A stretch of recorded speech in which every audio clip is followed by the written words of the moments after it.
G'day, welcome down the shed with Byron. Today doing some fault finding on a Ford Focus 2009 model.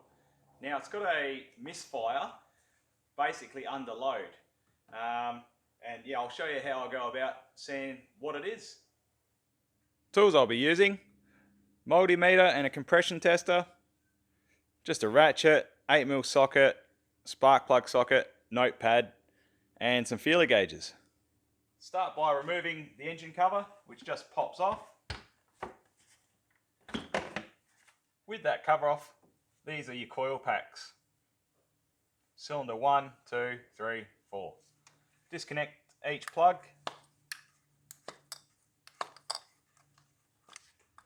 So with the multimeter set to ohms, just go along and test each coil pack by putting the tangs on each side and recording what you get. So good readings, anything from 0.4 to 0.6. Anything higher than that, it's starting to become unserviceable. Right, with all those readings taken, time to remove the coils, which is just that one bolt on the side, 8mm socket. Remove.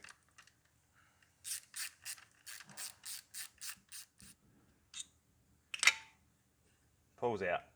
Now there's nothing saying that that section of the coil pack isn't failed, but we'll just run it for now and pull the spark plugs out and see.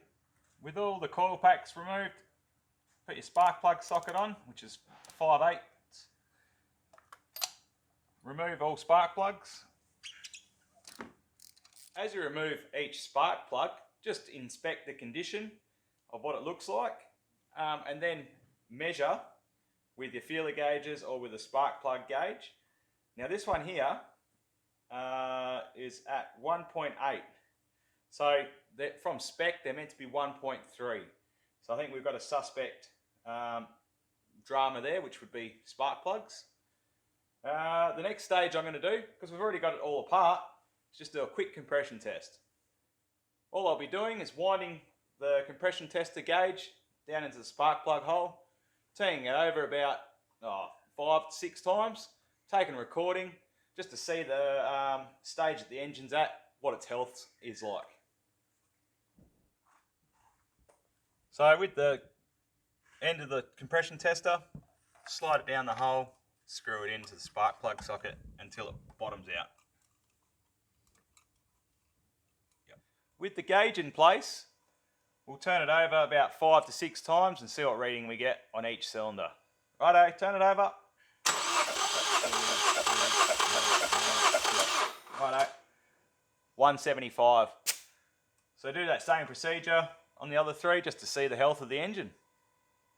With all those results now, what I've done, I've just adjusted the spark plug gap back to 1.3, put them back in, and we're going to take it for a test drive, see what it's like, but I'm pretty sure it'll be those spark plugs. So after taking it for a test drive, it went bang on. So what we've done, we went for a drive down, got some spark plugs, I've come home, put them in, and yeah, she's running sweet now. If this helps you out with fault finding on your Ford Focus, yeah, give us a thumbs up. Otherwise, take it easy.